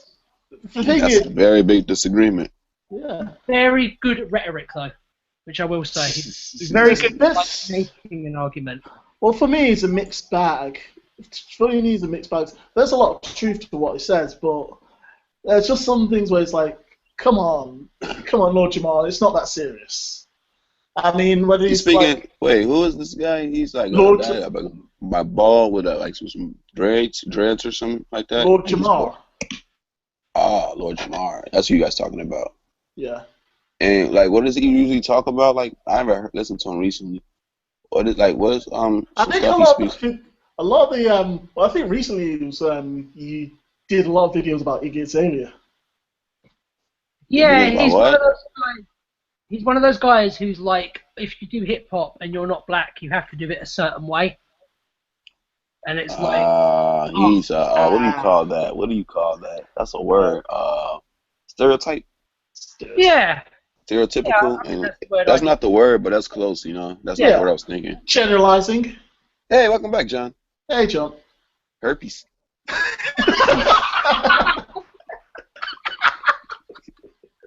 But yeah. Like, what the hell? Speaking of which, well, obviously you know about KRS. Yeah. KRS trying to make hip hop her official religion. Yes. Yeah, I mean this is KRS-One. KRS-One trying to make hip hop, but this is like years and years ago. But that's like idolatry, man. Like I think anything man-made is, of course, it has going to have some type of imperfection to it. Oh yeah, anything, definitely. man. That's why Definitely. I don't have no. That's why I'm not religious. I don't have a religion. Like you may You catch me just reading have the a Bible. belief. Exactly, a belief, and everyone should have a belief. You know what I'm saying? Mhm. Regarding I don't on think. however it comes, as long as it's true and it lines up. Like just like Yeah. you know, the Moabites, they're Asians. But Yeah. biblically, the Moabites are Asians today. And of course, they have different walk, but most of them, you know what I'm saying, they had like a relationship with the Israelites, who are, of course, I believe we are today because of history. Like when you read it, we was took it from Africa on slave ships and brought to America to be Yeah. bought as slaves and used as slaves and to incorporate America. Now, that was in the Bible. If you anyone like you, I don't know if you have Deuteronomy in yours, Ryan. Yeah, we have Or Deuteronomy. like if you read Deuteronomy 28:68, you see that I will bring over on slave ships. Like what other race do you know that was brought over on slave ships? The Irish. The Irish as well, absolutely. Irishes are, of course, Israelites, but they're different. Like if you notice, like did you know Britain means black man? Like identity. What is the etymology of that? And I like look up the word. You know, words have meanings when they use when people use words. Like the first word can mean like say Jewish, Jew man. You know what I'm saying? That's a religion, but you know what I'm saying? Like black man, white man. That's brainwashing because that's not exactly who you are. Because everyone looks the same, but they are different nationalities. Like me and Jamal, I could be Israelite, but he can be Egyptian. You never know. You know what I'm saying? Even though we look alike, we could be two different nationalities. Like you can be England, but saying John, if he were here, he could be Irish. But you guys look alike, but you're two different nationalities. You follow what I'm saying? Yeah, I mean my lineage I've traced back quite far, and I'm all over the place. So I'm not even like 100% white. If you want to get into it, I'm just pale. 100%. But see. But that also goes back to my proof, like, because you could trace back all the way down to your family tree. A lot of people can't do that because a loss of documentation, scrolls and literature, yeah. And that's also in the Bible. Like your identity will be taken from you because Esau, we believe, are white people, Edomites. We call them Edomites. They're like Jacob and Esau were twins. Okay, now. God said, because y'all, the Edomites, the white people, were born first. They were going to conquer the world because that's how it's supposed to go. Firstborn inherits everything. He followed, and after that, the little brother inherits. So Esau sold his birthright. Are you guys familiar with the story that I'm saying? I'm familiar with it. I just think it's. Sorry to interrupt, but it's okay. I think it's quite interesting that you say that about the first to inherit and stuff, because from a scientific perspective, quickly. Black Africans were the first humans. Like we came out of Africa, and the first like big civilizations were Black Africans. I mean, you look at the Babylonians, you look at the Assyrians. So yeah, what you're saying has a lot of truth to it. Absolutely, I agree. Yeah, awesome. And that's so. And like far as that, like I'm speaking as I lost my train of thought. Sorry. No, it's okay. Really the whole like you basically just like I'm saying verify my point. That's all I want to do is make the solid point of. Don't matter how you look, just like you say, everybody came out of Africa, but look how we all look different. Of course, weather change, climate change, you can change the skin. But if you were born in Africa and Esau was white, because it described him, he came out red, hairy. Who gets red and hairy? I mean, you can't tell. I could turn red. You know what I'm saying? Not trying to be racist or anything. I'm just speaking facts.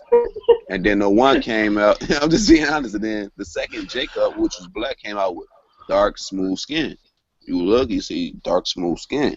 So it's like you got thick, like, when you really put your brain, like going back to the prior inventors previously, way before us, like before we had technology, they had to have their brains, you know what I'm saying, to figure out how are they going to get this communication to work. First, how are we going to trap electricity? I'm going to use Benjamin Franklin because that always surprised me. How the hell you get electricity without killing yourself?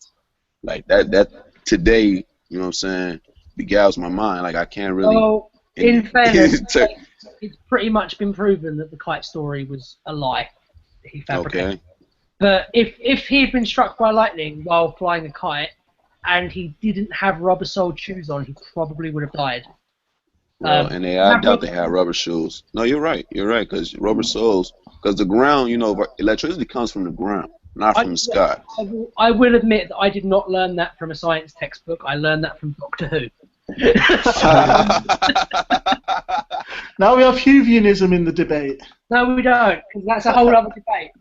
Let's not bring that into a theological debate, let alone when I'm carrying this around. Fucking speak. That was funny, man. That was funny. Anyway, what I was trying to say was, are you know when you say technology, just so we're on the same page, what do you mean by technology? Because we might have different definitions of it.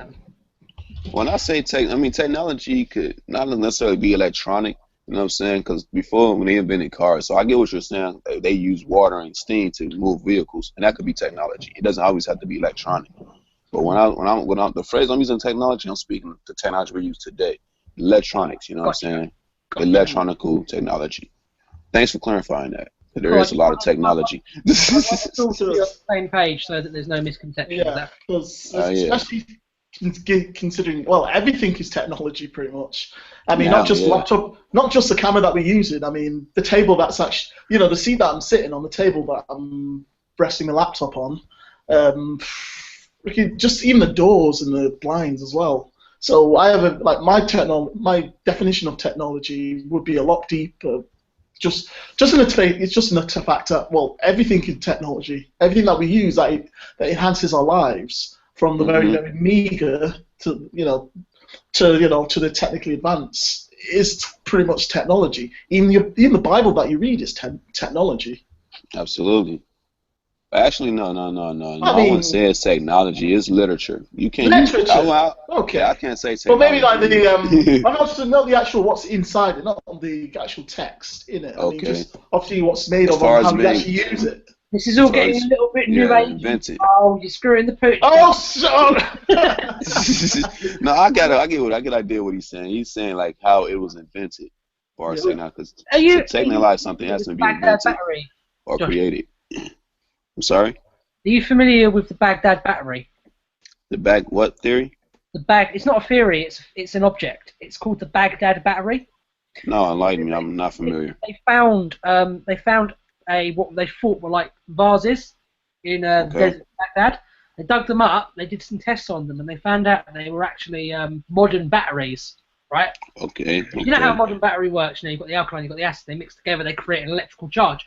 Well, they found this piece of technology, and when they traced using carbon dating, they found out it was like 3,000 years old. And it's as advanced as what we had in like the late 19th century. So they used a battery. That's what you're saying, a 3,000-year-old battery. Crazy, yeah. How would something like that come about though? How can something like that be created? You have to prove that, because like you can't just tell me something and expect me to believe it. I will need some type of artificial fact. I'll link you to the literature now. Alright. For all I know, if it's been debunked and I'm using out-of-date information, then I will admit that I'm wrong. But yeah, I'll find that. But that's all I'm saying. It's like I just want to know a beginning. Like I don't believe anything is really 100% authentic if it doesn't have a beginning and an end. If it just poof all of a sudden is there, and I don't really believe in that. There is a theory that ancient peoples were actually a lot more advanced than we give them credit for, and that's exactly my point. Technology has just been lost over time. And if true, then the Baghdad battery would. Here we go. If that's true, the Baghdad battery would be evidence of that. It's just what I'm saying. Here we go. The term Baghdad battery is used to refer to three artifacts which were found together: a ceramic pot, a tube of one metal, and a rod of another. The current interpretation of their purpose is as a storage vessel for sacred scrolls from nearby Seleucia on the Tigris. These vessels do not have the atoms of lava, but are otherwise almost identical. And, are you speaking of scrolls? The general reason why it's considered to be odd is that if you put the three parts of the battery together, it produces an electrical charge, basically. But yeah, the general interpretation now is that they're used as a storage device. But was it stored in the earth? They found it in the earth, but because it's such an old artifact, and because I mean, I don't mean to cut you off. The only way I can see that being possible because of course me being an electrician, that's kind of my field. Speaking of electricity, now I know a lot of electricity is stored in the ground. That's why when you wire up something, you ground it. You send the electricity back to the ground. So if a battery was stored in the ground and it somehow observed the electrical shock and then just build it up some type of electricity, it had to come from the earth, but it also had to have some type of chemical inside it to hold that electricity inside in order for it to jolt out, you know what I'm saying, to be used as like a generator or a battery, like you said, or not even, or so much an alternator. You get what I'm saying? Mm-hmm. So if that's the case, then yeah, I can see that, because I know a lot of electricity does form from the ground. Like you put not a battery, but a magnet, and let's see, just so much a magnet, because you know this Earth is a big magnet. Without you create voltage with the magnet, and shit, what's the word I'm looking for? I'm gonna Google it. I'm gonna come back to it, but I know for a fact voltage. Google how voltage is created. It's a magnet and it's something else, a battery, electricity, or something like when something enters a magnetic field, it creates voltage. I just can't think of that one word that enters the magnetic field. But you guys search that on yourselves, you know, so that's irrelevant. But I get your point though. Isn't it any form of metal that can be magnetized? Yeah, anything. Okay. But that's how really electricity, you know what I'm saying, believe it or not, is formed. Like in this earth, you see lightning in the sky. But believe it or not, lightning actually comes from the ground to the sky. Did you guys know that? Mm-hmm. No, I didn't know that. See, so that's what I'm saying. So when electricity comes from, so that's how I can honestly agree. Like if it was in the ground and they discovered it in the ground, it's possible that it could store up all that energy. It's very possible. And able to be, because even though humans are conductors as well, you touch them, you get shocked without any type of protection. I'm pretty sure 3,000 years ago they had the proper equipment to dig this out the ground and not kill themselves. So I guess that's could be a fact. Now, as far as if you're going to link that to a Big Bang Theory, dude, don't even get started. But because I mean, it's just evidence. You need evidence. You need facts. You can't just say this happened and expect someone to believe it and just make up some sweet interpretation of why you believe it. Because even, you know, like you said, to prove something. Absolutely. So this is a cool ass debate. This isn't even a debate anymore. It's a discussion, and we all seem to be on the same page. So absolutely. Jamal, so discord. What? Hey, don't blame me, man. I'm being nice. I'm being polite and shit. You know. Yeah, this is totally not like Ryan. No, this is not like me. Well, you know, these two guys are so damn likable that I can't bring myself to do it. Yeah. No, do it. I mean, because knowledge is key. Knowledge is key. On the internet, and you guys aren't in that category, and I can't pretend that you are and fake that you are, because that would be disingenuous, and that wouldn't be fair on you guys. Yeah. Racist. See, John, I do have a fucking soft side. That's what she said. Ooh. That's what the other one said too. You guys are hilarious, man. This is just our second episode as well. We should this is? I missed the first one. The first one. Yeah. Oh. YouTube videos of idiots. But what was the my favorite one? The turning the table. That was the best one. Oh yeah, turn the tables. That's really a good saying. But what brings you guys to be atheists? Like I know an atheist is someone that doesn't believe in the creator. They're scientific, but I don't believe atheists fit you guys, because evidently you believe in some type of super being. Will agnostic fit you more? Yeah, well no, because I don't believe that an intelligence created the universe. Like an alien. When you say intelligence, you mean as far as like an alien? No, I don't. I don't believe that an intelligence acted to create the universe because I don't see any evidence that I would find compelling for it. I look at how the universe was created, and I see it as more of like a cyclical thing. Like, are you familiar with multiverse theory? Multiverse theory. Yeah, I know the multiverse theory. I learned that in like 7th grade. Wow, nice. American education system. There's hope after all. Yeah. Oh, sorry, that was low. I don't care. Basically, I think that there's a lot of merit in that idea. The idea that every time that you make a decision, it creates another universe. And I think that when we think about how the universe works, because we're just a tiny little species on a tiny little planet, like in the deepest, darkest corner of the cosmos, our interpretations of it, because we live in a very linear way, are very linear. And I think that the universe is infinitely more complex than we could hope to understand. When you say the universe, you mean the whole solar system? No, I mean the whole universe, like the whole, beyond the galaxy, beyond everything. The galaxy, beyond everything, beyond it. So, like, I you believe there's other creations out there, like another Earth? Oh yeah, I think there's other planets out there with life. Absolutely, I think that because of how many planets there are in the universe, there's like tens of trillions. It would be very arrogant to assume that we would be the only life out there, basically. But we don't know for certain, as far as I know. I mean, we don't know. I think that the idea that, So if you don't know, how can you say it's safe to say? Well, I can't. Okay.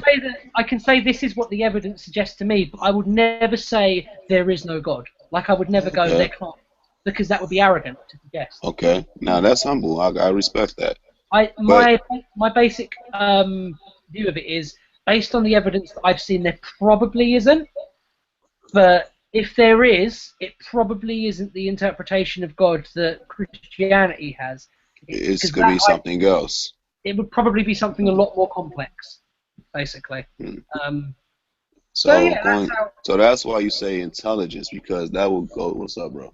So that will go to, like, speaking back to intelligence then, because you have to be hella intelligent to create a universe. Oh yeah.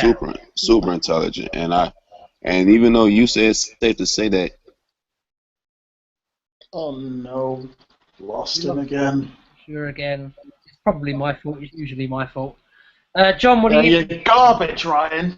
I'm such garbage. I'm just a waste of flesh. But yeah, I think that with regards to the idea of like the unmoved mover and Thomas Aquinas and stuff, I think it's a very simplistic interpretation of what could possibly be out there. I like the idea that like aliens seeded Earth, but I wouldn't say that I necessarily agreed with it or believed it. I don't know. I don't really believe anything. I'm a very skeptical person by nature. Well, it's pretty much. I'm open to things, and I'm open to the inevitability that I could be wrong, or the possibility I could be wrong more so. But it's like, for me, it was more a lot of my atheism or non-belief.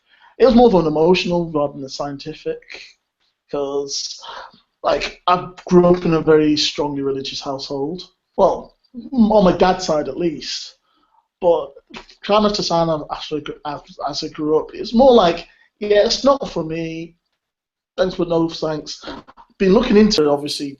I used to be a big science geek when I was a kid, and a lot of that science geekiness is basically just fizzled away after time. But I've looked into different things and different theories, and just thought, this doesn't basically. A lot of the scientific evidence doesn't really support a lot of things I've been taught to believe as a kid. And then it's just like, I was more of a, during my like young teenage years, I was more of a deist, yeah. They're both gone.